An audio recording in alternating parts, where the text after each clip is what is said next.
দাজ্জাল এখন কোথায় আছে? উত্তর, সে পৃথিবীতেই আছে। কোথায় আছে? পৃথিবীতেই। কোথায় আল্লাহ পাক রেখেছেন আমরা জানি না, কিন্তু সে যে পৃথিবীতেই আছে তা প্রমাণ তামিম দারির একটা হাদিস। তামিম দারি রাদিয়াল্লাহু আনহু একটা দ্বীপের মধ্যে দাজ্জালকে বন্দী অবস্থায় দেখেছেন। দেখে নবীর কাছে এসে বলেছেন যে আমি এটা দেখেছি। নবী সাল্লাল্লাহু আলাইহি ওয়াসাল্লাম বলেছেন, আমি তোমাদেরকে যে দাজ্জাল সম্পর্কে সতর্ক করেছিলাম এটাই সেটা, সে বের হবে অচিরেই। এবং সেদিন সে বলেছিল যে এই বাইসানের খেজুর বাগানে খেজুর থাকবে না, এখন সেখানে খেজুর নাই। সে বলেছিল তাবারিয়া হ্রদে যখন পানি থাকবে না তখন আমি বের হব, এখন তাবারিয়া হ্রদে পানি নাই, সময় ক্লোজ। সে কোথা থেকে বের হবে? উত্তর, তার বের হওয়া সম্পর্কে তিনটা বর্ণনা পাওয়া যায়। এক, সে ইস্পাহান থেকে বের হবে। ইস্পাহান হচ্ছে ইরানের একটা জায়গা। কোন জায়গা? ইরানের একটা জায়গা, এবং সেখানে ইস্পাহান নামে একটা জায়গা আছে। এমন হতেই পারে যে ইরান এই জায়গাটুকু অচিরেই বা ভবিষ্যতে ইসরায়েলের অন্তর্ভুক্ত হয়ে যেতেও পারে। কেন? 1974 সালে আরব ইসরায়েল যুদ্ধের সময় কি সিরিয়ার ওই যে আপনার গোলান মালভূমি, মিশরের সিনাই উপত্যকা, এগুলো কি ইসরায়েলের অন্তর্ভুক্ত ছিল? পড়াশোনা করেছেন কিছু? এগুলো ইসরায়েলের অন্তর্ভুক্ত ছিল না, এগুলো মিশরের এবং সিরিয়ার ছিল।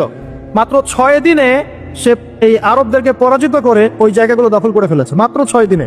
কতদিনে? মাত্র 6 দিনও টিকতে পারে না এই মুসলিমরা তার সামনে।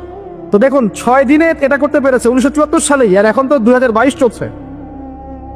তো ইস্পাহানের ওই জায়গা যে ওর অন্তর্ভুক্ত হয়ে যাবে না, কে গ্যারান্টি দিবে? হতেও পারে। আর আপনারা ইরান ইসরায়েলের সম্পর্ক দাকুরাল দেখেন না? দাকুরাল সম্পর্ক কে জানে? আচ্ছা, আরেকটা বর্ণনা এসেছে সে বের হবে খোরাসান থেকে। খোরাসান মূলত এই জায়গাটুকুর মধ্যেই পড়ে যায়। আরেকটা হাদিসের মধ্যে আছে শাম এবং ইরাক, ইরাক এবং শাম। শাম মানে যে প্যালেস্টাইন, লেবানন, জর্ডান, এই পুরো জায়গাটার নাম শাম। এই অংশটুকুর মধ্য থেকে, এর মাঝখানে একটা রাস্তা থেকে দাজ্জাল মানুষের রূপে আত্মপ্রকাশ করে। তো দেখুন, সে পৃথিবীতে আসবে, 40 দিন শাসন করবে। এই 3টা জায়গার কথা এসেছে, এই 3টা জায়গার মধ্য থেকে সে বের হবে। কিভাবে হবে আল্লাহ ভালো জানেন। এবং সেটা হবে মানুষের রূপে। কার রূপে? মানুষের রূপে। সে কি হবে? সে একজন ইহুদি যুবক হবে। কি হবে? সে কোনো খ্রিস্টান হবে না, বুদ্ধিস্ট হবে না, মুসলিম হবে না, সে অন্য কোনো রিলিজন ফলো করবে না। সে একজন ইহুদি যুবক হবে, যার চুলগুলো হবে কার্লি, মানে কোকরান। কি হবে? চুলগুলো কোকরান। তার ফিজিক্যাল স্ট্রাকচার খুব শক্ত হবে, মানে স্ট্রংলি বিল্ড, খুব শক্তিশালী। এখন নবীজি বলছেন সে কাদেরকে নিয়ে বিশ্ব শাসন করবে? উত্তর, সে জিউসদেরকে নিয়ে বিশ্ব শাসন করবে। কাদেরকে নিয়ে? জিউস কারা? জিউস মানে শুধু ইহুদিরা নয়, এটা একটা ভুল ধারণা। ইহুদিদের মধ্যে এমন অনেক অর্থোডক্স ইহুদি আছে যারা প্যালেস্টাইনিদের অধিকারের পক্ষে কথা বলে, এমনও কিছু ইহুদি আছে। তাই সব ইহুদিকে আপনি খারাপ বলতে পারবেন না, কথা বুঝতে পারছেন? কিন্তু তাদের মধ্যে একটা দল আছে যাদেরকে আমরা বলি জায়োনিস্ট। তারা পশ্চিমাদের সাথে অ্যালায়েন্স করে সারা বিশ্বটাকে শাসন করছে আর কি। এই জায়োনিস্টরাই ইনশাআল্লাহ তাআলা, এটা আমার কনসেপ্ট, আমার গবেষণা, এরাই মসিহুদ দাজ্জালকে ফলো করবে ইনশাআল্লাহ, এবং তাদেরকে নিয়ে সে পুরো ওয়ার্ল্ডটাকে শাসন করবে। আর আপনি কনক্লুশন পেলেন কি? দাজ্জালের চেয়ে বড় কোনো ফিতনা নাই। সে মানুষের রূপে এখনো বের হয় নাই, কিন্তু পৃথিবীতে আছে, বের হবে। কোন কোন জায়গা থেকে তাও বলে দিলাম।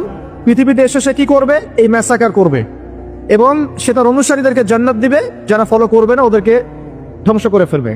এবং সে কাদেরকে নিয়ে শাসন করবে এটাও আপনাকে দেখিয়ে দিলাম। এখন আসেন, সে যাদেরকে নিয়ে ওয়ার্ল্ডটাকে শাসন করবে তাদের দিকে একটু তাকিয়ে দেখি।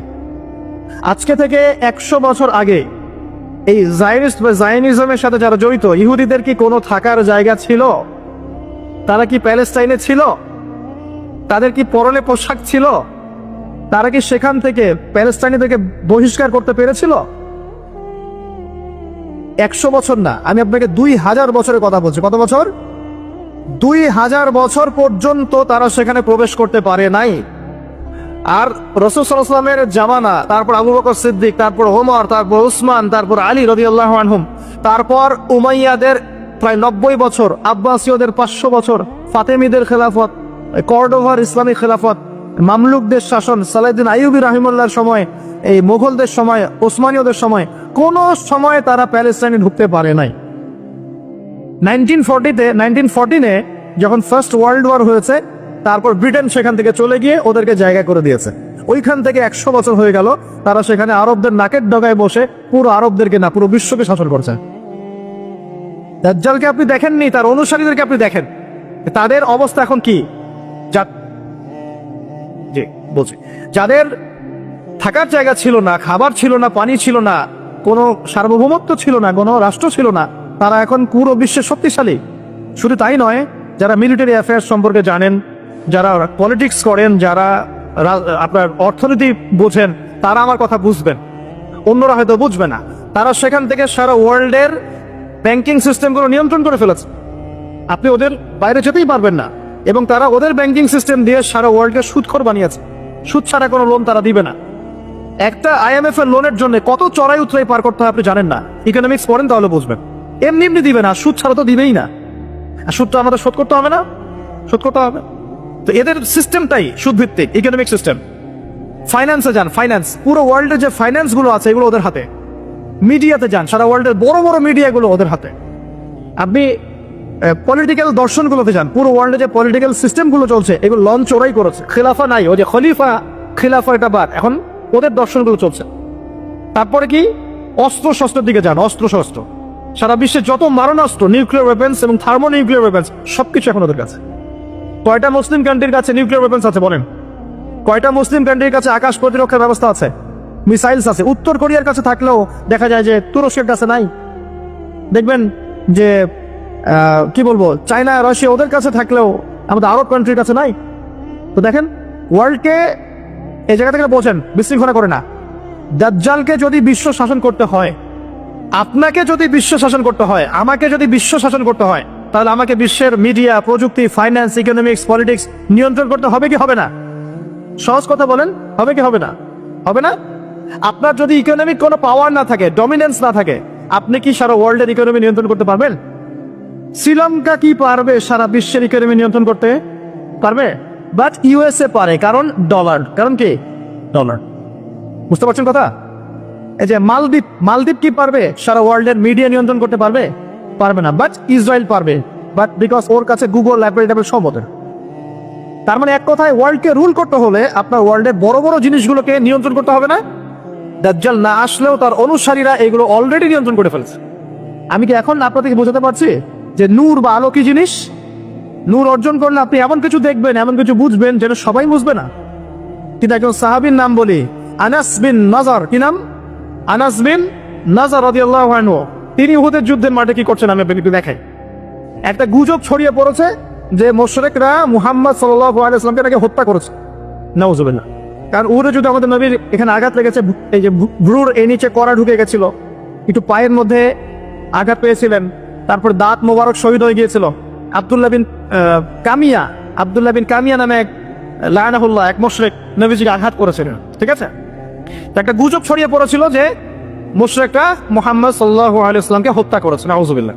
তখন অনেক সাহাবী অস্ত্র ফেলে দিয়ে বসে যান, যে নবী নাই, আমরা যুদ্ধ করে কি করব? কথা বুঝতে পারছেন?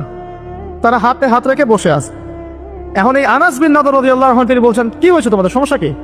তখন সাহাবীরা বলছেন, মুহাম্মদ সাল্লাল্লাহু আলাইহি ওয়াসাল্লাম তো শহীদ হয়েছেন, ইন্তেকাল করেছেন, আমরা যুদ্ধ করে কি করব? তখন আনাস বিন নাদর রাদিয়াল্লাহু আনহু বলছেন যে মুহাম্মদ সাল্লাল্লাহু আলাইহি ওয়াসাল্লাম যদি নিহত হয়ে থাকেন, তাহলে আমরা আর বেঁচে থেকে কি করব? চলো আমরা যুদ্ধ করে শহীদ হয়ে যাই, আমরা এখানে বেঁচে থেকে কি করব? তখন তিনি ছুটছেন ঘোড়া নিয়ে। আর সাদ বিন মুয়াজ নামে একজন সাহাবী। কোন সাহাবী? সাদ বিন মুয়াজ। এই সাহাবী বলছেন যে তুমি কোথায় ছুটছো? তখন আনাস বিন নাদর রাদিয়াল্লাহু আনহু বলছেন, আল্লাহর কসম করে বলছি, আমি উহুদ পাহাড়ের পিছন থেকে জান্নাতের ঘ্রাণ পাচ্ছি। কে বলছে এই কথা? আনাস বিন নাদর রাদিয়াল্লাহু আনহু। তিনি ছুটে গেলেন, গিয়ে বীর বিক্রমে যুদ্ধ করলেন। পরে তিনি যখন শহীদ হয়েছেন, তার লাশটাকে চেনাই যাচ্ছে না। তার লাশের মধ্যে 80টার বেশি তরবারের আঘাত ছিল। কতটা? পরে হাতের নখ, তার বোন যুদ্ধ শেষে হাতের নখ দেখে তাকে শনাক্ত করেছেন, ইনি আনাস বিন নাদর রাদিয়াল্লাহু আনহু। সবাই সবকিছু দেখবে না, সবাই সবকিছু শুনবে না। আল্লাহ পাক যাদেরকে নূর দিবেন আল্লাহর পক্ষ থেকে, তারা অনেক কিছুই দেখবে যেটা অন্যরা বুঝতে পারবে না। আমি দেখালাম শেষ সশরীরে এখনো বের হয় নাই, তাতে কি হয়েছে? তার অনুসারীরা কিন্তু সারা ওয়ার্ল্ডে এখন শক্তিশালী হয়ে গেছে, এবং এটা বিশ্বে প্রথমবারই হয়েছে। এর আগে কখনো হয়নি এমনটা। বরং বিশ্বে শতাব্দীর পর শতাব্দী ইহুদি খ্রিস্টানদের মধ্যে কোনো বন্ধুত্ব ছিল না, বরং এরা একে অপরের শত্রুই ছিল। 1800 শতাব্দীতে এসে 1897 দিকে এসে এরা এই মুভমেন্ট ফর্ম করে বিশ্বে এগিয়ে গেছে। তো ওরা যখন এত শক্তিশালী হয়েছে, আমরা এই সময় কি করছিলাম ভাই? আমরা ওই সময় আমাদের অটোম্যান খেলাফত হারিয়ে বেড়েছিলাম, প্রত্যেকটা মুসলিম কান্ট্রির মধ্যে ফাসাদ লাগিয়ে দেওয়া হয়েছিল, আমাদের আধ্যাত্মিকত্ব কমে গেছে, নামাজ ছেড়ে দিয়েছে অনেকেই, কোরআন থেকে দূরে সরে আসছি, সুন্নাহ থেকে দূরে সরে আসছি। হ্যাঁ, ইখতিলাফি মাসআলাগুলো কিনা আমরা আপোষে তর্কে লিপ্ত আছি, পলিটিক্যালি এবং ধর্মতাত্ত্বিকভাবে আমরা একে অপরের সাথে লড়াই করছি। আমরা আমাদের অরিজিনাল এনিমিদেরকে ফাইন্ড আউট করতে এখনো পারি নাই। আমরা আমাদের জীবনের লক্ষ্যটাই অনেকে বুঝতে পারি নাই, কি কারণে আমরা পৃথিবীতে এসেছি। তো শুধু হালুয়া রুটি আর শ্যামাই খেলে কি হবে? ওয়ার্ল্ড অ্যাফেয়ার্সটা বুঝতে হবে, কোরআন সুন্নাহ দিয়ে আমাকে ডিল করতে হবে। এখন প্রশ্ন হচ্ছে, এই বিষয়টা কি চিরস্থায়ী হবে? উত্তর না। মুসলিমদের উপরে যে ডমিনেন্স এবং আমাদের ব্যাকফুট চলে আসা, এটা কিন্তু চিরস্থায়ী হবে না ইনশাআল্লাহ। ইনশাআল্লাহ তাআলা অচিরে আল্লাহ রাব্বুল আলামিন মুসলিমদের এই দুরবস্থাগুলো কাটিয়ে ফেলবেন ইনশাআল্লাহ। মুসলিমদেরকে আল্লাহ পাক ইমামুল মাহদীর নেতৃত্ব দিবেন, ঈসা ইবনে মারইয়ামকে আল্লাহ পাক আবার পাঠাবেন এবং তাদের হাতে আবারও ইনশাআল্লাহ তাআলা এই প্যালেস্টাইন মুক্ত হবে ইনশাআল্লাহ। শুধু তাই নয়, সেখান থেকে নবী ঈসা ইবনে মারইয়াম সারা বিশ্বে ইসলাম প্রতিষ্ঠা করবেন ইনশাআল্লাহ। যারা তাকে মেনে নিবে তারাও সম্মানিত হবে, যারা ইসলামকে মেনে নিবে সম্মানিত হবে, কোরআনকে মেনে নিবে সম্মানিত হবে, সুন্নাহকে মানবে সম্মানিত হবে ইনশাআল্লাহ। যারা মেনে নিবে আল্লাহ পাক তাদেরকে সম্মানিত করবেন ইনশাআল্লাহ, আর যারা মানবে না আল্লাহ পাক তাদেরকে সরিয়ে দিবেন। আল্লাহর আযাব গজব আসলে কেউ পার পাবে না ইনশাআল্লাহ। এরপর কি? এরপর মানুষ আবারও খারাপ হওয়া শুরু করবে এবং সেই খারাপ মানুষদের সামনেই কিয়ামত হয়ে যাবে। প্রিয় ভাইয়েরা, কোরআন এবং হাদিস পড়ুন এবং বুঝুন। আমাদের করণীয় কতটুকু? আমাদের করণীয় ফিক্স করে নেন। আমাদের করণীয় 1 নাম্বার জ্ঞান অর্জন করা। জ্ঞান নাই, কিছুই করতে পারবো না। আর শুধু একমুখী শিক্ষা যথেষ্ট নয়, আমাদেরকে জেনারেল শিক্ষা অর্জন করতে হবে, ইসলামিক শিক্ষা অর্জন করতে হবে। দুটাকে কম্বিনেশন করে ওয়ার্ল্ডকে ডিল করতে হবে, আদারওয়াইজ সম্ভব না। 2 নাম্বার আমল করতে হবে, শুধু জ্ঞান যথেষ্ট নয়, আমলের প্রয়োজন আছে, জানা অনুযায়ী আমলের প্রয়োজন আছে। 3 নাম্বার রিজিকগুলো হালাল করতে হবে, হারাম রিজিকে যাওয়া যাবে না। 4 পারিবারিক আদর্শগুলো সুন্দর করতে হবে, পারিবারিক আদর্শগুলো ঠিক করেন, ইনশাআল্লাহ ইসলাম সমাজে প্রতিষ্ঠা হবে। আমর বিল মারুফ নাহি আনিল মুনকারের কাজ করতে হবে, সৎ কাজের আদেশ করতে হবে, অসৎ কাজে নিষেধ করতে হবে। 6 নাম্বার মধ্যম পন্থা অবলম্বন করতে হবে, শৈথিলতাবাদী হবেন না, চরমপন্থার দিকে যাবেন না। আমি সতর্ক করছি যুবকদেরকে, ইসলামের নামে কোনো চরমপন্থার দিকে যাবে না। কারণ এতে করে যেটা হয়, একটা শান্তি শৃঙ্খলা স্থিতিশীলতাপূর্ণ রাষ্ট্রের মধ্যে ফাসাদ সৃষ্টি হয়ে যায়। এতে করে ইসলামের শত্রুরা সুযোগ নেওয়ার সুযোগ পেয়ে যাবে। আর প্রয়োজন হচ্ছে আমাদের যে প্রতিভা আল্লাহ পাক দিয়েছেন, জান মাল সময় শ্রম কথা কলম অ্যাসোসিয়েশন যেটাই হোক, যতটুকু প্রতিভা আল্লাহ পাক দিয়েছেন এটা দিয়ে ইসলামকে এগিয়ে নেওয়ার চেষ্টা করতে হবে। আপনি লিখতে পারেন লিখেন, বলতে পারেন বলেন, আপনি অ্যাসোসিয়েশন ভালো বোঝেন, একটা ফাউন্ডেশন করেন, সমাজকল্যাণমূলক কাজ করেন, এতিমদের জন্য কিছু করেন, বিধবাদের জন্য কিছু করেন, একটা মসজিদ মাদ্রাসা করেন, একটা ভালো স্কুল কলেজ করেন, এমন কিছু করেন যেটা নিয়ে আপনি ইসলামের কল্যাণে আল্লাহর কাছে আপনার দলিল পেশ করতে পারেন যে আমি দুনিয়াতে থেকে আল্লাহ তোমার দিনের জন্য এতটুকু করে আসতে পেরেছি। ইনশাআল্লাহ সবার ক্ষুদ্র ক্ষুদ্র প্রচেষ্টা একসাথে হলে ইসলাম বিজয়ী হবে ইনশাআল্লাহ। আপোষের বিভক্তিগুলো কমিয়ে ফেলেন, আপোষের বিভক্তিতে যায় না, ছোট ছোট বিষয়গুলোতে সময় নষ্ট করেন না। যখন সারা ওয়ার্ল্ডে মুসলিমরা মার খাচ্ছে, ইয়েমেনের বাচ্চাদের রক্ত ঝরছে, এই যে রোহিঙ্গাদের কি অবস্থা দেখেন, উইঘুরদের কি অবস্থা দেখেন, সিরিয়ার অবস্থা দেখেন, ইরাকের অবস্থা দেখেন, আর আমরা এগুলো নিয়েই পড়ে আছি। সুবহানাল্লাহ সুবহানাল্লাহ। আর যখন আমরা প্রশস্ত দৃষ্টির কথা বলছি, কিছু মানুষ এই ফ্লোটাকে থামিয়ে দেওয়ার জন্য আমাদের পিছনে এই খারেজি, এই সন্ত্রাসী, হাবিজাবি টাইটেল দিচ্ছে। কিছু সাহাবী তো এমনও ছিলেন, বদরের যুদ্ধ করতে এসেছেন, হাতের মধ্যে কিছু খেজুর আছে, খেজুর খাচ্ছেন, কোরমা খেজুর খাচ্ছেন। তখন নবী সাল্লাল্লাহু আলাইহি ওয়াসাল্লাম দাঁড়িয়ে ভাষণ দিচ্ছেন যে ওয়াসাবিকু ইলা মাগফিরাতিম মির রাব্বিকুম ওয়া জান্নাহ। ওই যে আয়াতটা আছে, তোমরা এগিয়ে চলো তোমাদের রবের ক্ষমার দিকে এবং জান্নাতের দিকে, আরদুহা কাআরদিস সামাই ওয়াল আরদ, যার প্রশস্ততা আসমান এবং জমিনের সমান। সাহাবী খেজুর খেতে খেতে খেজুরটা ফেলে দিলেন। আরেকজন সাহাবী জিজ্ঞাসা করলেন যে খেজুরটা ফেলে দিলেন কেন? তিনি বলছেন এই খেজুরগুলো খেতে অনেক সময় লেগে যাবে। নবী সাল্লাল্লাহু আলাইহি ওয়াসাল্লাম এমন কথা বলেছেন, এটা শোনার পরে আমি আর 1 সেকেন্ড নষ্ট করতে যাচ্ছি না। খেজুর ফেলে দিয়ে যুদ্ধে ঝাঁপিয়ে পড়লেন, দেন শহীদ হয়ে জান্নাতে চলে গেলেন। তারাও তো মৃত্যুর স্বাদ গ্রহণ করেছেন, তাই না? আর একজন ইহুদি ব্যক্তি উহুদের যুদ্ধের দিন সকালবেলা মুসলিম হয়েছে। ইহুদিরা তো আমাদের চিরশত্রু, আপনারা জানেন। এটা জানার জন্য ডক্টরেট করার দরকার নেই, থিসিস করার দরকার নেই। প্যালেস্টাইনের দিকে তাকান বুঝতে পারবেন, ফিলিস্তিনকে দেখেন বুঝতে পারবেন। অ্যামনেস্টি ইন্টারন্যাশনাল বলে একটা সংস্থা আছে না, এরা পর্যন্ত দেখলাম গতকালকে রিপোর্ট দিয়েছে যে বিগত এই 50-60 বছর ধরে এরা ফিলিস্তিনদের উপর যা নির্যাতন করেছে, এটা মানবতার ইতিহাসে কখনো করা।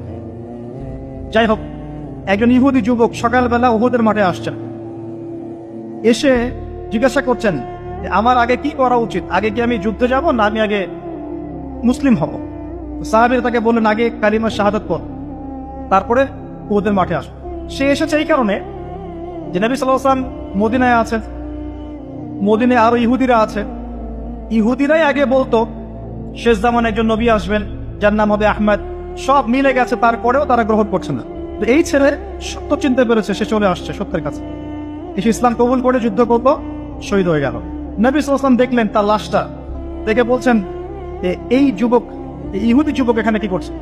সাহাবীরা বললেন সকালবেলা মুসলিম হয়েছে, যুদ্ধ করে শহীদ হয়ে গেছে রাসূলুল্লাহ। নবীজি বললেন সাল্লাল্লাহু আলাইহি ওয়াসাল্লাম আমিলা কালিল উজিরা কাসীর, সে অল্প আমল করলো কিন্তু বিশাল পুরস্কার পেয়ে গেল। জীবন তো তাদেরও ছিল।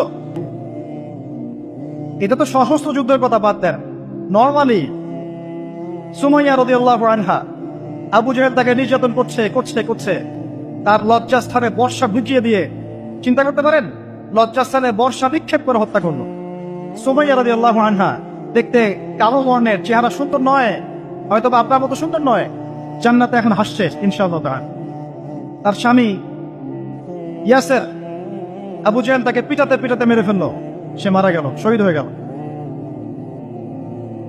অনেক ওলামায়ে কেরামকে, ইমাম, মুজতাহিদ, মুহাদ্দিস দেখবেন সারাটা জীবন এত মেহনত করেছেন দ্বীনের জন্য, বিয়ে শাদী করার সময় পান নাই, এমনও আছেন ইমাম এবং মুহাদ্দিস। জীবন তো তাদেরও ছিল। শুধু সাহাবী কেন, তাবেঈদের দিকে তাকান, তাবেঈন তাকান, আমাদের চার ইমামের দিকে তাকান। আবু হানিফা রাহিমাহুল্লাহ শেষ বয়সে জেলখানায়, কথিত আছে বিষ প্রয়োগে তাকে হত্যা করা হয়েছে। তার টাকা অভাব ছিল না, তিনি কিন্তু আমার মতো হতদরিদ্র ছিলেন না। আল্লাহ পাক তাকে সম্পদ দিয়েছিলেন, সমস্ত সম্পদ বিলিয়ে দিয়েছেন দ্বীনের জন্য। ইমাম শাফিঈ রাহিমাহুল্লাহ, তার দিকে তাকান। আহমদ বিন হাম্বল রাহিমাহুল্লাহ, তার দিকে তাকান। তাকে পিটানো হচ্ছে আর বাগদাদের রাস্তায় ধরা হচ্ছে, কারণ সমাজের মানুষ ফতোয়া দিয়েছে একটা, তিনি ফতোয়া দিয়েছেন আরেকটা। ওই যে হিল্লা প্রথা আর ঠিকা বিবাহ নিয়ে তিনি বলছেন ই'লামু ইয়া আহলা বাগদাদ, হে বাগদাদের মানুষরা জেনে রাখো যে আমি কোশ্চেন কেনেও এই প্রথাকে জায়েজ করলাম না, তোমরা চিনে রাখো যে আমার নাম আহমদ। জীবন তাদেরও ছিল। ইমাম মালিক রাহিমাহুল্লাহ, তাকে এত মার দেওয়া হয়েছিল, হাত বাঁধতে পারতেন না নামাজের মধ্যে, নামাজে হাত বাঁধতে পারতেন না। সাহাবীদের থেকে নেন, তাবেঈ থেকে নেন, তাবেঈ থেকে নেন, মুজতাহিদ ইমাম থেকে নেন, দুনিয়ার জীবন তারাও কিন্তু ভোগ করেছেন, আর আমরাও ভোগ করছি। আমাদের ভোগের সিস্টেমটা দেখেন, তাদের ভোগের সিস্টেমটা দেখেন। আমরা বাঁচছি দুনিয়ার জন্য, তারা বেঁচেছে পরকালের জন্য। আমরা দুনিয়ায় বাঁচছি দুনিয়ার জন্য, দুনিয়ার একটা চাকরি, একটা ব্যবসা, একটা পরিবার, একটা স্ট্যাটাস, বাড়ি গাড়ি, টাকা কড়ি, সম্পত্তি, এগুলোর জন্য। কিন্তু তারা বেঁচেছেন আল্লাহর জন্য, পরকালের জন্য। যে ব্যক্তি দুনিয়ার জন্য দুনিয়া করে, আল্লাহ পাক তাকে ইহকাল পরকাল দুটোই নষ্ট করে দিবেন। যে ব্যক্তি পরকালের জন্য দুনিয়া করবে, আল্লাহ পাক তার দুনিয়া গুছিয়ে দিবেন, আখিরাতও গুছিয়ে দিবেন ইনশাআল্লাহ। প্রথম কথা হচ্ছে এই যে দুনিয়ার জীবনকে প্রাধান্য দেওয়া যাবে না। দুনিয়ার জীবনে প্রতিটা কাজ আপনি একটা উদ্দেশ্যে করবেন, সেটা হচ্ছে আল্লাহ সন্তুষ্ট। বিয়ে শাদী করেছি কেন? আল্লাহর জন্য। পরিবার গঠন করেছি কেন? আল্লাহর জন্য। সন্তান নিয়েছি কেন? আল্লাহর জন্য। দিন শিখেছি কেন? ইলম শিখেছি কেন? আল্লাহর জন্য। চাকরি কেন করি? আল্লাহর জন্য। প্রতিটা কাজ ইবাদত হবে যদি আপনি মুহাম্মদ সাল্লাল্লাহু আলাইহি ওয়াসাল্লামের তরিকা মেনে চলেন। একটা বিষয় বোঝার বাকি আছে আমাদের, দুনিয়ার জীবনটা 1 সেকেন্ডের জীবন। আল্লাহ পাক সূরা হাদীদের মধ্যে বলেছেন ই'লামু আন্নামাল হায়াতুদ দুনিয়া লা'iবun ওয়া লাহব ওয়া জিনাতুন ওয়া তাফাখুরুন বাইনাকুম ওয়া তাকাসুরুন ফিল আমওয়ালি ওয়াল আওলাদি কামাসালি গায়দিন আ'জাবাল কুফফারা নাবাত থুম্মা ইয়াহিজু ফাতারাহু মুসফাররান থুম্মা ইয়াকুনু হুতামা ওয়া ফিল আখিরাতি আযাবুন শাদীদ ওয়া মাগফিরাতুন মিনাল্লাহি ওয়া রিদওয়ান ওয়া মাল হায়াতুদ দুনিয়া ইল্লা মাতাউল গুরুর। আল্লাহ পাক বলছেন, জেনে রাখো তোমরা সবাই, এই জমিনবাসী, এই দুনিয়ার হায়াতটা খেলা। খেলা মানে কি দেখেন, ছোট্ট বাচ্চারা খেলা ছাড়া কিছু বোঝে? ওর কাছে দুনিয়া ওইটাই। দুনিয়ার প্রথম স্টেজ খেলা। ওয়াল্লাহ, একটু বড় হবে যখন, কিশোর হবে, ওর কাছে ঠাট্টা হাসি তামাশা, ডোন্ট কেয়ার, দুনিয়াতে কোনো কিছু নেই, খাওয়া দাওয়া ফুর্তি করো, লাফি। আর একটু বড় হবে, ওয়াজিনাতুন তাফাখুরুন বাইনাকুম ওয়া তাকাসুর, একটু বড় হবে, তখন বাড়ি গাড়ি স্ট্যাটাস সৌন্দর্য চাকচিক্য প্রতিযোগিতা তাফাখুরুম বাইনাকুম ওয়া তাকাসুর, এভাবে দুনিয়ার জীবন যাচ্ছে। এই এক্সাম্পলটা আল্লাহ পাক দিয়েছেন এমন ভাবে যে একটা ভূমি ছিল অনুর্বর, বৃষ্টি হলো, সেখানে সবুজ শ্যামল ফসল ফলত, এক পর্যায়ে ফসলটা আস্তে আস্তে হলুদ বর্ণ ধারণ করলো এবং সেটাকে কেটে ফেলা হলো, তারপর শুধু খড়কুটা বাকি থাকলো। এই হলো দুনিয়ার জীবনের এক্সাম্পল। এরপর পরকালে বাকি আছে দুইটা জিনিস, হয় ক্ষমা, রিদওয়ান মাগফিরাত ক্ষমা, অথবা আযাবুন শাদীদ। আমাদেরকে মাথায় ইনস্টল করতে হবে দুনিয়াতে আমরা কেউ থাকতে আসি নাই। প্রথম কথা, এখানে আমরা এসেছি বড়জোর 60-70-100 বছরের হায়াত নিয়ে, যার মধ্যে মোটামুটি ভাবে 30-40-50 বছর চলে গেছে, কারো 20 বছর 25 বছর চলে গেছে, বুঝতে না বুঝতেই চলে গেছে, মানে ভালো মন্দ বোঝার আগেই শেষ। যদি তার বয়স হয় 60 বছর, তাহলে এখন বাকি আছে 30 বছর। আর এই ব্যক্তি যদি ঠান্ডা মাথায় রাতের বেলা চিন্তা করে এই 30 বছর যে আমার চলে গেছে, আমার অ্যাপ্রক্সিমেটলি 30 বছর বাকি আছে।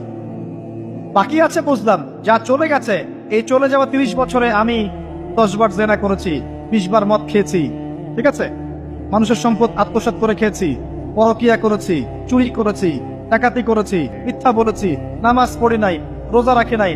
আমরা প্রত্যেকে যদি আমলনামা ঘাটি আজকে রাত্রে, এরকম একটা লিস্ট আমরা তৈরি করতে পারব।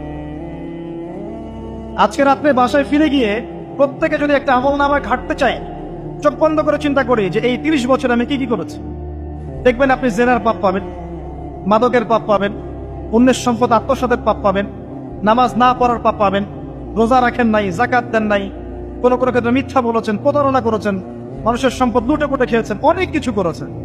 কিন্তু আমাদের চলাফেরা দেখলে মনে হয় যে আমরা কোনো পাপ করিনি। এই জায়গায় ঠান্ডা মাথা চিন্তা করে আপনি দেখবেন পাপ দুই রকম। কয় রকম? দুই রকম। আপনি দেখবেন আল্লাহর সাথে জড়িত কিছু পাপ পাবেন, নামাজ পড়েন নাই, রোজা রাখেন নাই, মিথ্যা বলেছেন, ইত্যাদি ইত্যাদি। কিছু পাপ পাবেন আল্লাহর সাথে জড়িত, কিছু পাবেন মানুষের সাথে জড়িত। আল্লাহর সাথে জড়িত পাপগুলো ক্ষমা নেওয়া খুব সহজ। ওযু করে এসে 2 রাকাত নামাজ পড়ে চোখের জল ফেলে দিয়ে, চোখের পানি ফেলে দিয়ে আল্লাহর কাছে হাত তুলে খালি যদি বলে আল্লাহুম্মা আনতা রাব্বি, বলেন আল্লাহুম্মা আনতা রাব্বি লা ইলাহা ইল্লা আনতা খলাকতানি আনা আবদুক ওয়া আনা আলা আহদিক ওয়া ওয়া'দিকা মাসতাতা'তু আউযু বিকা মিন শাররি মা সানা'তু আবুউ লাকা বিনি'মাতিকা আলাইয়া ওয়া আবুউ বিযানবি ফাগফিরলি ফাইন্নাহু লা ইয়াগফিরু যুনুবা ইল্লা আনতা। এটা না পারেন, অ্যাটলিস্ট আস্তাগফিরুল্লাহাল্লাযী লা ইলাহা ইল্লা হুয়াল হাইয়ুল কাইয়ুম 3 বার চোখের পানি ফেলে দেন, আল্লাহর কাছে ওয়াদা করেন আল্লাহ যা করেছি ছেড়ে দিব, আগামী যতদিন বেঁচে থাকবো কোরআন এবং সুন্নাহর বাইরে এক চুল যাব না ইনশাআল্লাহ। এবং আগামী দিনগুলোতে আল্লাহ পাক তোমার আদেশ যখন যেভাবে আসবে আমি পালন করবো ইনশাআল্লাহ। যদি আল্লাহ পাক মনের মধ্যে খুলুসিয়াত দেখেন যে তাওবাতান নাসুহা করছে, মন থেকে তওবা করছে, আল্লাহ পাক আপনার সমস্ত গুনাহগুলোকে নেকিতে কনভার্ট করতে পারে। আল্লাহ পাক শুধু গুনাহ মাফ করবেন তা নয়, আল্লাহ পাক গুনাহগুলোকে নেকি দিয়ে পরিবর্তন করতে পারেন। আমি দলিল দিচ্ছি, ইল্লা মান তাবা, সূরা ফুরকান পড়ে দেখেন, তারা ব্যতীত যারা তওবা করলো, ওয়া আমানা ওয়া আমিলা আমালান সালিহা, এবং যারা ঈমান এনেছে এবং সৎ আমল করলো, উলাইকা ইউবাদদিলুল্লাহু সাইয়্যাতিহিম হাসানাত, আল্লাহ পাক এইসব মানুষের গুনাহগুলোকে নেকি দিয়ে পরিবর্তন করে দিবেন ইনশাআল্লাহ।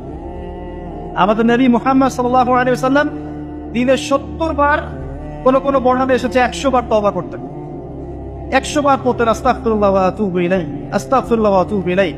যার আগের কোনো পাপ নাই, পিছনের কোনো পাপ নাই, দিনে 100 বার তওবা করতেন। আমরা একটা রাত এভাবে চিন্তা করেছি যে আমার পাপ কি কি। আজকে রাতে গিয়ে চিন্তা করেন, দেখবেন আপনি একটা পাপে পরিপূর্ণ একটা আমলনামা পাবেন। এবার আপনি চিন্তা করেন যে আপনি যদি আগামী 30 বছর বাঁচেন বা 40 বছর বাঁচেন, এই সময়টাকে আপনি কিভাবে মূল্যায়ন করতে চান। প্রথম একটা মূলনীতি বলেছে, দুনিয়ার জীবনকে প্রাধান্য দেয়া যাবে না। ওয়া মা হাদিহিল হায়াতুদ দুনিয়া ইল্লা মাতাউল গুরুর, সম্পূর্ণ মরীচিকা। মরীচিকা দেখেছেন?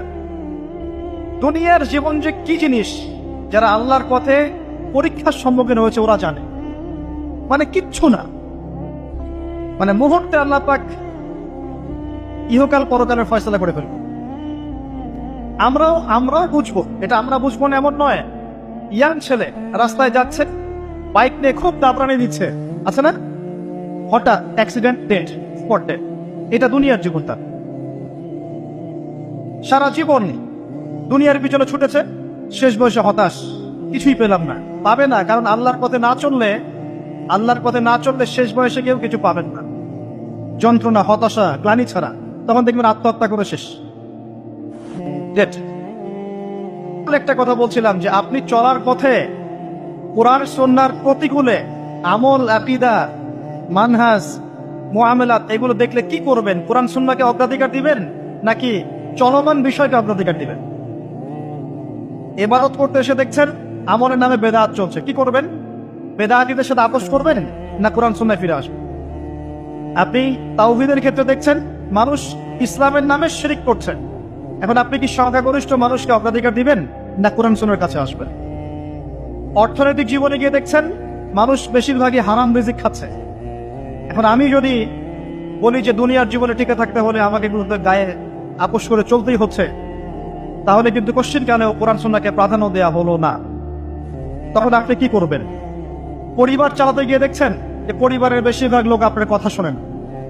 আপনি কোরআন এবং সুন্নাহকে দিয়ে পরিবার চালাতে চান, তারা পশ্চিমা সংস্কৃতি দিয়ে পরিবার চালাতে চায়, হিন্দি সিরিয়াল দিয়ে, গান বাজনা, ডুগি তবলা এগুলো দিয়ে। বেনামাজি, নামাজ রোজার খবর নাই, তালিম নাই, ইসলামিক নৈতিকতা নাই, কিচ্ছু নাই, জীবনের কোনো উদ্দেশ্যই নাই। এরকম পরিবার নিয়ে আপনি চলছেন করবেন, কাকে প্রাধান্য দিবেন? খুব ডিফিকাল্ট প্রশ্নগুলো কিন্তু, এবং এগুলো প্র্যাকটিক্যাল, এগুলো হচ্ছে। এখন চাকরি খুঁজতে গেছেন, আপনি দেখছেন যে ঘুষ না দিলে চাকরি পাচ্ছেন না, কি করবেন আপনি? তখন পড়াশোনা করতে গেছেন, ছেলে মেয়ের ফ্রি মিক্সিং জেনা ছাড়া পড়াশোনাই করতে পারছেন না, কি করবেন তখন? ইউনিভার্সিটিতে গেছেন, ইউনিভার্সিটির পরিবেশগুলো দেখছেন ইসলাম কোথায় আর ইউনিভার্সিটি কোথায়, কি করবেন আপনি তখন?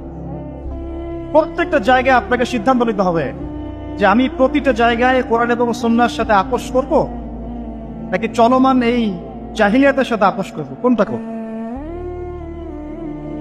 বিশ্বাস করেন, যখন আপনি মনের মধ্যে এই চেতনা লালন করতে পারবেন এবং আল্লাহ আপনাকে হেদায়েত দিবেন যে হ্যাঁ কোরআন সুন্নাহই সমস্ত সমস্যার সমাধান, এবং এর মধ্যে আল্লাহ পাক প্রতিটা বিষয়ের সলিউশন নাজিল করেছেন, আপনি মেনে নেবেন, চলবেন, তখন আপনি বাধা পাবেন, প্রচুর বাধা পাবেন। প্রথম বাধা পাবেন আপনার পরিবার থেকে, এরপরে বাধা পাবেন আপনার সমাজ থেকে, বাধা পাবেন ধর্ম নেতাদের থেকেও, পরবর্তীতে বাধা পাবেন ফেরাউন নমরুদদের থেকে। কি করবেন? ডিসিশনগুলো খুব ইম্পর্টেন্ট, কারণ মনে রাখবেন কবরে 3টা প্রশ্ন হবে। মান রব্বুক, সেই উত্তর দিতে পারবে যে পৃথিবীতে আল্লাহর সাথে শিরক করে নাই। সিম্পল, যে তাওহীদের উপর ছিল, শিরক করেনি, উত্তর দিতে পারবে ইনশাআল্লাহ রব্বি আল্লাহ। পৃথিবীতে যে আল্লাহর সাথে শিরক করেছে সে কোশ্চেন কার উত্তর দিতে পারবে? শিরক করে মারা গেছে, তওবা করে নাই, উত্তর দিতে পারবে না ইনশাআল্লাহ। মা দীনুক, পৃথিবীতে যে দিন ইসলামকে চূড়ান্ত সত্য রূপে মেনে নেয়নি, পরিপূর্ণ দিন পালন করার চেষ্টা করে নাই, কোশ্চিন কালেও মা দীনুক উত্তর দিতে পারবে না। ইসলামকে ঠাট্টা বিদ্রুপের ছলে হাসি তামাশা গ্রহণ করেছে, সে কখনো উত্তর দিতে পারবে না। মান নবিয়ুক, পৃথিবীতে যে ব্যক্তি নবী সাল্লাল্লাহু আলাইহি ওয়াসাল্লামের সুন্নাহ মেনে চলেনি, জীবনে চলার পথে নবীর সুন্নাহকে পরোয়া করে নাই, অন্যের আদর্শ গ্রহণ করেছে, সে কোশ্চিন কালেও মান নবিয়ুক উত্তর দিতে পারবে না। কারা পারবে তাহলে? 1 নম্বর তাওহীদ পন্থীরা পারবে, 2 নম্বর যারা পরিপূর্ণরূপে ইসলাম পালন করেছে এরা পারবে, 3 নম্বর যারা মুহাম্মদ সাল্লাল্লাহু আলাইহি ওয়াসাল্লামের সুন্নাহর উপর টিকে ছিল এরা পারবে। ওয়া মা খালাকতুল জিন্না ওয়াল ইনসা ইল্লা লিয়াবুদুন, শুধুমাত্র ইবাদত করার জন্যই আল্লাহ পাক জিন এবং মানুষ জাতিকে সৃষ্টি করেছেন। আপনাকে আল্লাহ পাক এই হায়াতটা দিয়েছেন, এখন বাকি সময়টা চিন্তা করেন আগামী 30-40 বছর কিভাবে কাটাতে চান? দুনিয়ার জন্য বাঁচবেন না আল্লাহর জন্য বাঁচবেন? যদি আল্লাহর জন্য বাঁচতে চান, সর্বশেষ হেদায়েত আল কোরআন এবং সর্বশেষ নবী মুহাম্মদ সাল্লাল্লাহু আলাইহি ওয়াসাল্লাম, এর বাইরে কিচ্ছু নাই ভাই। সারা দুনিয়ার মানুষ মিলে যদি বলে যে কোরআন সুন্নাহর মধ্যে আছে সুদ হারাম, কিন্তু সুদ হালাল, হালাল হালাল, কোশ্চিন কালে হালাল হবে না। সারা দুনিয়ার মানুষ একটা মাঠে যদি এসে বলে সুদ হালাল, সুদ ভালো, কোশ্চিন কালে হালাল হয়ে যাবে, হারামই থেকে যাবে। সারা দুনিয়ার মানুষ যদি বলে পর্দা করার দরকার নাই, এটা সেকেলে, এটা সেকেলে হয়ে যাবে না, এটা ফরজ থেকে যাবে। কিচ্ছু নাই কোরআন সুন্নাহর বাইরে, কিচ্ছু নাই।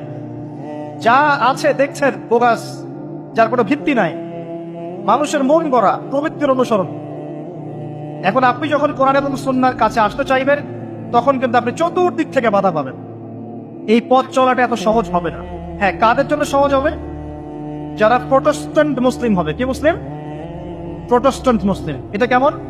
মানে ওটাও ঠিক এটাও ঠিক, সুদ খেলেও হয় না খেলেও হয়, পর্দা করলেও হয় না করলেও হয়, নামাজ পড়লেও হয়, মাঝে মাঝে সারলেও হয়, যাকাত দিলেও হয় না দিলেও হয়। মডারেট প্রোটেস্ট্যান্ট মানে কোরআন সুন্নাহ যা আছে এগুলো খুব কঠিন মনে হয়, এটা মৌলবাদী মনে হয়, এগুলো মানলে তো এই যুগে চলা যায় না, এগুলো ওই যুগের জন্য। এরকম ভরসাবে যারা চিন্তা করবে তাদেরকে কষ্ট পেতে হবে না। তারা দেখবেন কষ্ট না করেই দুনিয়ার জীবন কাটিয়ে দিচ্ছে, ওদের কোনো বাধা বিপত্তি আসবে না। আপনি যখন কোরআন সুন্নাহকে আঁকড়ে থাকবেন, কেমন করে আঁকড়ে থাকবেন? মারির দাঁত দিয়ে কামড়ে থাকবেন, নবীজি বলেছেন। মারির দাঁত দিয়ে কামড়াতে বলেছেন, সামনের দাঁত দিয়ে কামড়ালে ছটকে যাবে, টান দিলে ছিঁড়ে যাবে। মারির দাঁতে কামড় দিলে টান দিলে সহজে ছিঁড়বে না। এভাবে থাকলে আপনার বাধা আসবে। এখন আপনার সামনে দেখবেন আপনি কিছু ফিতনা এবং কিছু সলিউশন। আপনি নিয়াত করেছেন যে আপনার যে গুনাহগুলো হয়েছে এগুলো থেকে আপনি তওবা করবেন ইনশাআল্লাহ, আগামী দিনগুলো আপনি কোরআন এবং সুন্নাহ অনুসারে চলবেন। এই কথা সেটা একমত আছেন তো? এখন চলতে গিয়ে দেখবেন যে আপনি কিছু স্পষ্ট বিষয় দেখতে পারবেন যেগুলোর সাথে আসলে কোরআন সুন্নাহর খুব একটা মিল পাওয়া যাবে না। আপনি দেখবেন স্পষ্ট শিরক করছে মুসলিমরা, আপনি দেখবেন স্পষ্ট বেদাত করছে, আপনি দেখবেন হারাম খাচ্ছে। মুসলিম যুবকরা মাদক, পর্নোগ্রাফি, জেনা, ফিমিক্সিং, আপনার জুয়া, ক্যাসিনো, এই যে আপনার টিকটক প্রজন্ম, এগুলো নিয়ে ব্যস্ত আছে। আপনি স্পষ্ট দেখবেন মেয়েরা বেহায়ের মতো ঘুরে বেড়াচ্ছে। আপনি স্পষ্ট দেখবেন যে আপনি হালালে থাকলে চাকরি পাচ্ছেন না। আপনি স্পষ্ট দেখবেন পরিবারের লোকজন কথা শোনে না। আপনি এমনও দেখবেন ওলামায়ে কেরামের মাঝে ঐক্য নেই, এমন দেখবেন। আপনি এমনও দেখবেন যে মানুষ দিনকে দুনিয়ার বিনিময়ে বিক্রি করে দিচ্ছে। আর এমন দেখবেন যারা আপনার উপরে আছে তারা দিন সম্পর্কে তেমন কোনো জ্ঞান রাখে না। এমন জটিল পরিস্থিতিতে আপনি কি করবেন তখন? এরপরে আপনি যখন বিশ্বের দিকে তাকাবেন, তখন দেখবেন বিশ্বের সমস্ত পরাশক্তিরা ঐক্যবদ্ধ ইসলামের বিরুদ্ধে। বিশ্বের সমস্ত বড় বড় পরাশক্তিরা ঐক্যবদ্ধ ইসলামের বিরুদ্ধে। দেখবেন আপনি ইসলামের কোনো খিলাফা নাই, দেখবেন কোনো ইমাম নাই, কোনো আমির নাই, কোনো জামাআ নাই। দেখবেন আপনি সেই রকম সলফে সালেহিনের যুগের মতো শৌর্যবীর্য, ব্যক্তিত্ব, গায়রাত কিছু নেই। মনে হবে যেন আমরা দাসত্বের শৃঙ্খলা আবদ্ধ হয়ে গেছে। তখন আপনি কষ্ট পাবেন মনে মনে। আপনার মধ্যে ইমান থেকে থাকলে আপনি কষ্ট পাবেন, ভিতর থেকে কষ্ট ফিল করবেন। যদি প্যারালাইজড রোগী হয়ে থাকেন তাহলে কষ্ট ফিল করবেন না। চেতনা থাকে দিনের, কষ্ট ফিল করবেন। তখন আপনার স্ট্রাগল শুরু হবে। তখন আল্লাহ যদি আপনাকে বুঝ দেন, আল্লাহ দেখবেন আপনি কি করেন। আপনার মেধা দিয়ে আল্লাহ কি করেন, আপনি কি করেন, আপনার অর্থ দিয়ে আপনি কি করেন, আপনার হায়াতটা দিয়ে আপনি কি করেন, আপনার এই যে জনবল দিয়ে আপনি কি করেন, আল্লাহ আপনাকে যা দিয়েছেন তা দিয়ে আপনি দিনের জন্য কি করছেন, আল্লাহ পাক তখন দেখবেন। এই জায়গায় আমি আপনাকে কিছু সলিউশন বলছি। এটা শুধু আপনাকে বলছি তা নয়, আমি নিজেও এটা ফিল করি, লালন করি। আর আমি এমন কিছু বলবো না যা আমি নিজে আপনার জন্য পছন্দ করি না। যেটা আমি নিজের জন্য পছন্দ করি সেটাই আপনাকে বলবো। প্রথম কথা, এখানে আপনাকে গাইডেন্স দেবে আল কোরআন। এরকম সিচুয়েশনে আপনাকে পথ দেখাবে অনলি আল কোরআন, এরপর নবী সাল্লাল্লাহু আলাইহি ওয়াসাল্লামের হাদিস। এখানে আপনার দায়িত্ব আসবে প্রথমত কোরআন পড়া শিখতে হবে। প্রথম কাজটা কি ভাই? কোরআন পড়া শিখতে হবে, তেলাওয়াত শিখতেই হবে, নিয়মিত তেলাওয়াত করতে হবে। একটা দিন যাবেন আপনার জীবনে যে কোরআন তেলাওয়াত আপনি করেন না, ইনশাআল্লাহ। বেশি থেকে বেশি করবেন, বেশি থেকে বেশি। আমার পরামর্শ হচ্ছে দিনে এক পারা করে করার চেষ্টা করুন। এরপর দায়িত্ব চলে আসবে আপনার কোরআন বোঝা। আপনি কিছু অংশ মুখস্থ করবেন, হিফজ করবেন, অর্থটা বোঝার চেষ্টা করবেন, কোরআনের ভাষাটা শেখার চেষ্টা করবেন। এর সবকিছু আপনি বুঝতে পারবেন না, তখন কি করবেন? আলেম ওলামার কাছে যাবেন, তাদের সোহবতে গিয়ে পড়ে থাকবেন। যে বিষয়টা বুঝতে পারছেন না জিজ্ঞাসা করে জেনে নেবেন। ফাসআলু আহলা যিকরি ইন কুনতুম লা তা'লামুন। এরপর কোরআনের আদেশ নিষেধগুলো আপনি মেনে চলবেন নিজে, নিজের পরিবারে এবং নিজের অধীনস্থদের মধ্যে। এরপরে আপনি থেমে যাবেন না। কোরআনের দাওয়াত আপনি যতটুকু জানেন এটা মানুষের কাছে প্রচার করবেন, মাদ্রাসা করবেন, মসজিদ আবাদ করবেন, মক্তব চালু করবেন, কোরআনের একটা রেভলিউশন ক্রিয়েট করবেন। কোরআনের জন্য আপনার জান, মাল, অর্থ বিলিয়ে দিবেন। ওই একটা ছোট কাজ দেখবেন পরকালে জান্নাতে যাওয়ার ওসিলা হয়ে গেছেন। তারপর আপনি সুন্নতকে পাবেন। ওই সুন্নতের উপরে আপনার 24 ঘন্টাকে সাজাবেন। দিন রাত প্রতিটা আমল আপনি সুন্নাহ অনুযায়ী করার চেষ্টা করবেন। এরপরে গিয়ে আপনার দায়িত্ব আরো বাড়বে। এরপর দায়িত্ব চলে আসবে উম্মাহ কেন্দ্রিক। আপনার তাজকিয়া অর্জন করতে হবে, আত্মশুদ্ধি। আত্মশুদ্ধি অর্জন করতে হলে সবসময় পরকালের ফিকির করতে হয়, মৌতের স্মরণ করতে হয়, বেশি বেশি কোরআন তেলাওয়াত করতে হয়, এতিমের মাথায় হাত বোলাতে হয়, আপনার সাদাকা বেশি বেশি করতে হয়, মাঝে মাঝে রোজা রাখতে হয়। এগুলো করতে থাকলে আল্লাহর জিকির বেশি বেশি করতে হয়, আল্লাহর ধ্যান করতে হয়, আল্লাহকে ডাকতে হয়, দোয়া করতে হয়, আত্মশুদ্ধি অর্জন হয়। একই সাথে আপনার অন্তর থেকে হিংসা, বিদ্বেষ, এই যে গীবত, রিয়া, অহংকার, সমালোচনার সংস্কৃতি দূর করতে হবে। নাই, দিনে কোনো জবরদস্তি নাই। রুশদ মিনাল উপায়, সত্য আর মিথ্যা স্পষ্ট হয়ে গেছে, চাপিয়ে দেওয়ার কিছু নাই। বরং আল্লাহ পাক ধর্ম নিয়ে বাড়াবাড়ি করতে নিষেধ করেছে, কিন্তু সত্যটাকে উপস্থাপন করতে আল্লাহ পাক শিক্ষা দিয়েছে। একজন খলিফার কাজ কি? ন্যায়ের মানদণ্ডে মানুষের মাঝখানে বিচার ফয়সালা করা, অন্যায় না করা। ওমর রাদিয়াল্লাহু আনহু নিজের ছেলে অন্যায় করার পরেও তাকে নিজ হাতে শাস্তি দিয়েছে। একটা বলবো, ওই যে ঘটনা জানেন, রাত্রেবেলা জনগণের খোঁজ খবর নিতেন তিনি। শুনতে পেলেন যে মায়ের সন্তানরা কান্নাকাটি করছে। জিজ্ঞাসা করলেন কেন কান্নাকাটি করছে সন্তান। তখন এই মহিলা বলছে, সন্তানের মারা বলছে, ওয়াল্লাহি হাদা বাইনি ওয়া বাইনা ওমর, আল্লাহর কসম করে বলছি এটা আমার এবং ওমরের মাঝখানের বিষয়। আমি ওমরের নামে আল্লাহর কাছে নালিশ করব। কি নালিশ করবে? যে ওমরের আমলে আমি না খেয়ে আছি, আমার সন্তান না খেয়ে আছে। কথা বুঝতে পারছেন? এই কথা শোনার সাথে সাথে ওমর রাদিয়াল্লাহু আনহুর বুকে আল্লাহ পাকের ভয় চলে আসে, হৃদয় প্রকম্পিত হলো। প্রকম্পিত হওয়ার পর তিনি নিজে চলে গেলেন মদিনায়, যেটাকে বলি আমরা বাইতুল মাল, রাষ্ট্রীয় সম্পদ যেখানে থাকতো ওটাকে বাইতুল মাল বলা হতো। সেখান থেকে একটা আটার বস্তা নিজের কাঁধে উঠিয়েছেন, উঠিয়ে নিজে পায়ে হেঁটে ওই মহিলার বাসায় যাচ্ছেন। তার পাশে থাকা একজন সাহাবী, তিনি বলছেন, তার নাম আসলাম রাদিয়াল্লাহু আনহু, তিনি বলছেন যে ইয়া আমিরুল মুমিনিন, হে আমিরুল মুমিনিন, আমাকে দিন, আনা আহমিলুক, আমি এটাকে বহন করে নিয়ে যাই। আপনি চলেন, সাথে সমস্যা নেই, আমি বহন করে নিয়ে যাই অ্যাটলিস্ট। তখন ওমর রাদিয়াল্লাহু আনহু বলছেন, দিনের কান দিয়ে শুনেন কথাগুলো। ওমর রাদিয়াল্লাহু আনহু বলছেন, হাল আনতা তাহমিলু উযরি ইয়াউমাল কিয়ামা, তুমি কি কিয়ামতের মাঠে আমার পাপের বোঝা বহন করবে? সুবহানাল্লাহ, চিন্তা করে দেয়। নিজের হাতে গেলেন, রান্না করে খাওয়ালেন, তারপরে বললেন আগামীকাল তুমি আমিরুল মুমিনিনের দরবারে এসো, সেখানে আমাকে পাবে। এই হলো ওমর রাদিয়াল্লাহু আনহুর খেলাফ। একদিন তিনি তার যে উট, এটাকে পরিষ্কার করছেন। আলী রাদিয়াল্লাহু আনহু দেখে বলছেন, আমিরুল মুমিনিন, আপনি পরবর্তী জেনারেশনের জন্য অনেক কঠিন আদর্শ রেখে যাচ্ছেন। আপনি এত কাজ করছেন, তারপরে নিজের কাজও নিজে করছেন। তখন ওমর রাদিয়াল্লাহু আনহু বলছেন, ওয়ালা তালুমুনি ইয়া আবুল হাসান, হে আবুল হাসান, আমাকে এভাবে বিব্রত করো না। কারণ আমি ভয় করি যে আমি যে অর্ধবিশ্ব শাসন করছি, তারপরে আমি ভয় করি যে আমার এই শাসনের আন্ডারে যদি একটা রাখালো না খেয়ে মারা যায়, আমি ভয় করি আল্লাহ এর জন্য আমাকে জবাবদিহি করাবে। আরেকটা বলে শেষ করে দিই, আমর ইবনে আস রাদিয়াল্লাহু আনহু, তিনি একজন গভর্নর, কোথাকার? মিশরের।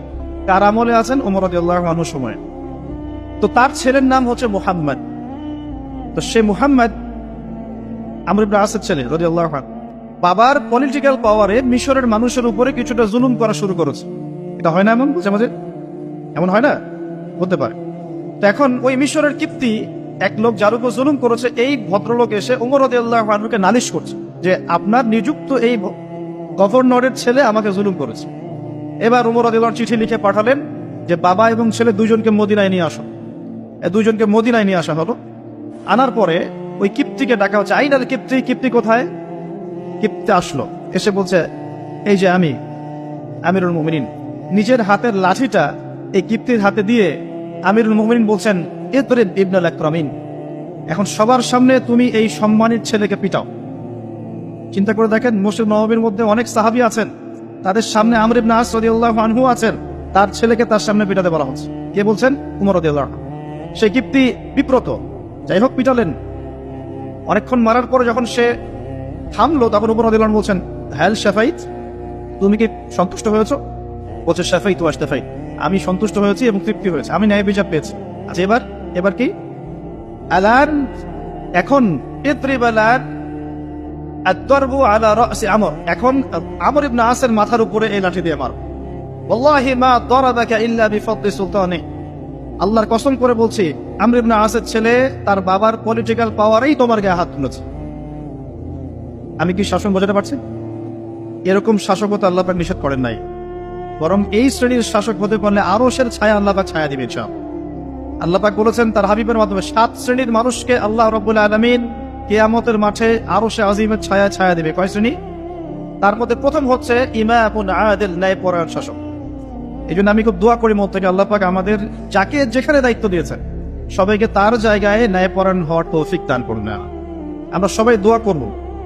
সমালোচনা করা সহজ, একটা মানুষ যখন কাজ করবে কাজের সময়ে ভুল ত্রুটি ধরা সহজ, কিন্তু সেই কাজ নিজে করা এত সহজ নয়। আমরা যারা দিনের পথেও চলি দেখবেন সমালোচকের অভাব আছে, অভাব নাই, কিন্তু নিজে একটা বই লিখুক, নিজে একটা লেকচার দেখ, 10 জন মানুষের সামনে দাঁড়িয়ে কথা বলুক, দিনের কিছু ভালো কথা উপস্থাপন করুক, দেখবেন নাই, পারবে না। কিন্তু সমালোচনা করা সহজ, ফেসবুকে বসে বসে 2-4 লেখা সহজ, ফেসবুকে বসে শুয়ে শুয়ে 2-4 লাইন লেখা সহজ, কনস্ট্রাকটিভ কাজ করা এত সহজ নয়।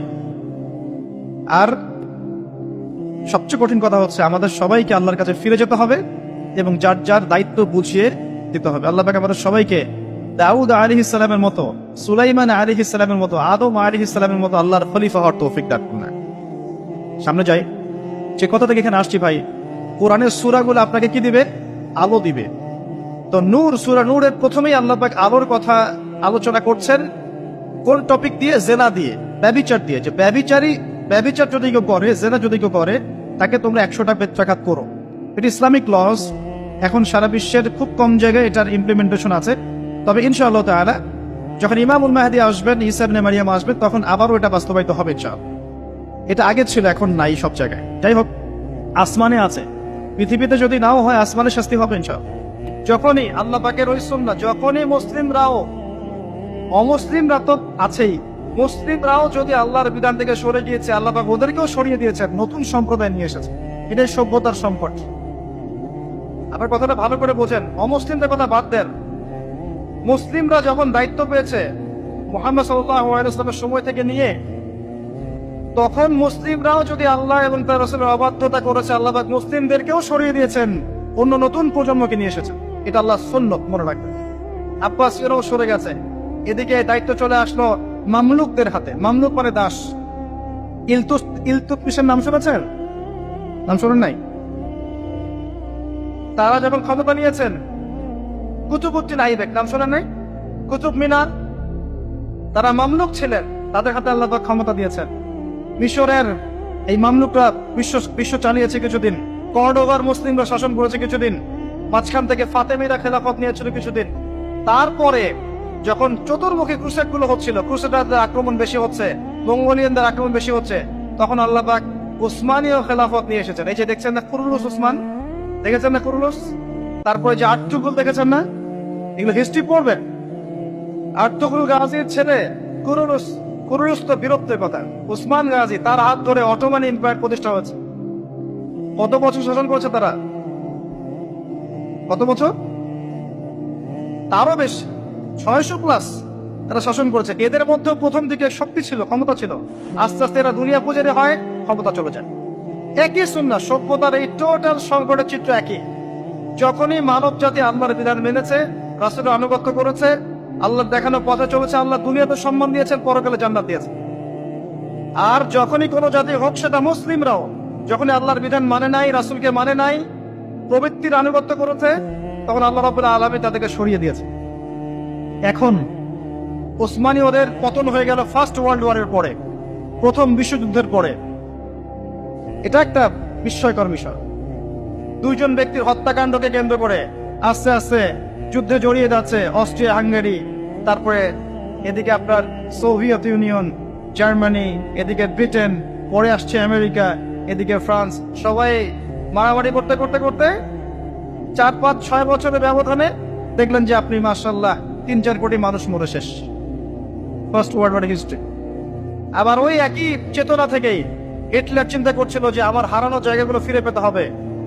একটা এক্সট্রিম জাতীয়তাবাদের চেতনায় সে পরবর্তীতে আবার জার্মানদেরকে ঐক্যবদ্ধ করতে থাকে। অভ্যন্তরীণ বিষয়গুলোকে ডিল করার পরে সে যখন পলিটিক্যাল ক্ষমতায় যায়, সে তখন ওই হারানো জায়গাগুলো ফিরে পাওয়ার চেষ্টা করতে থাকে, সামরিক বাহিনী শক্তিশালী করতে থাকে।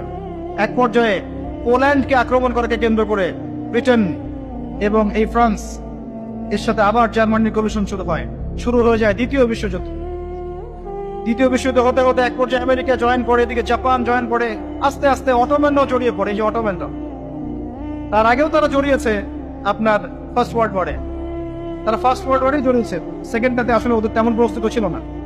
আস্তে আস্তে জড়িয়ে পড়তে পড়তে ওই যে হিরোশিমা নাগাসাকির বোমাবাজি দিয়ে যুদ্ধ শেষ হয়, সারেন্ডার করে। শুরু কোথায় শেষ কোথায়, বিশ্ব দেখলো কিভাবে মানুষ মরলো। এই আমাদের আলামত ছিল এগুলো। বেশি বেশি মানুষ মারা যাবে, মানুষ জানবে না কি কারণে মারা হচ্ছে আমাকে, আর হত্যাকারীও জানবে না কেন মারছে আমি তাকে। এটাতে আরো প্রায় 7-8 কোটি মানুষ মরে শেষ। আর সামনে আপনাদের অপেক্ষা করছে ইনশাআল্লাহ তাআলা আরেকটা ওয়ার্ল্ড ওয়ার, যেটা হবে ইনশাআল্লাহ আল্লাহু আ'লাম বিস-সাওয়াব, যেটা হবে নিউক্লিয়ার ওয়ার, যার ব্যাপারে হাদিসে এসেছে ইরাকের ফোরাতের সোনাকে কেন্দ্র করে যুদ্ধটা হবে, যেখানে 99% কমব্যাটেন্ট মারা যাবে।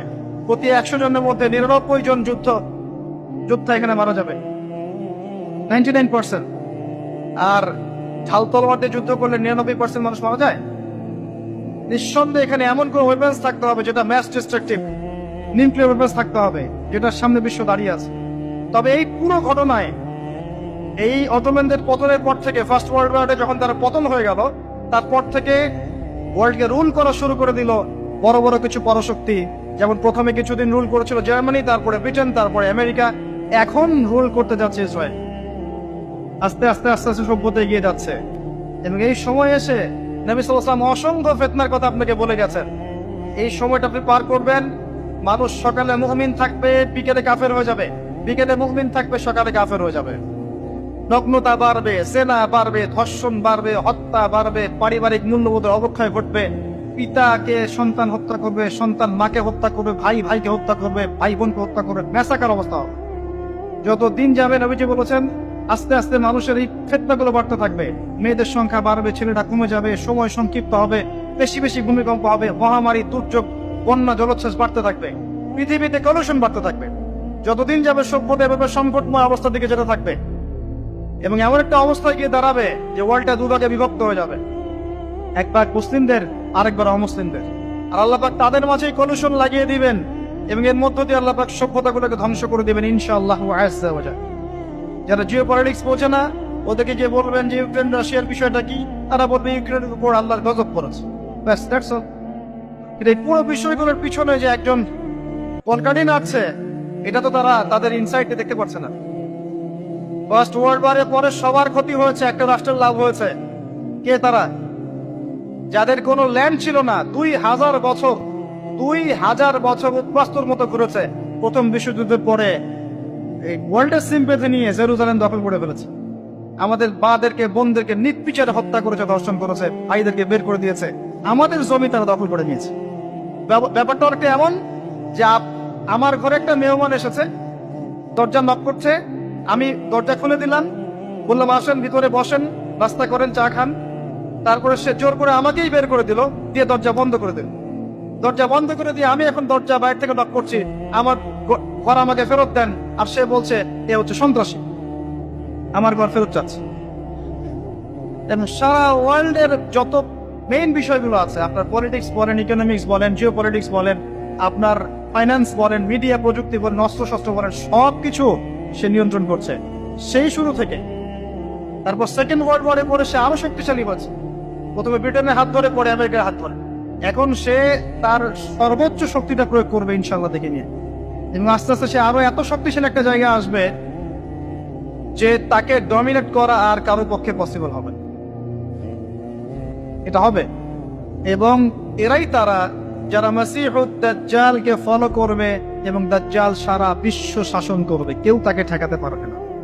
আরে বিগত 70 বছরে যখন তারা এই কাজগুলো করেছে, তখন আমরা কি করছিলাম?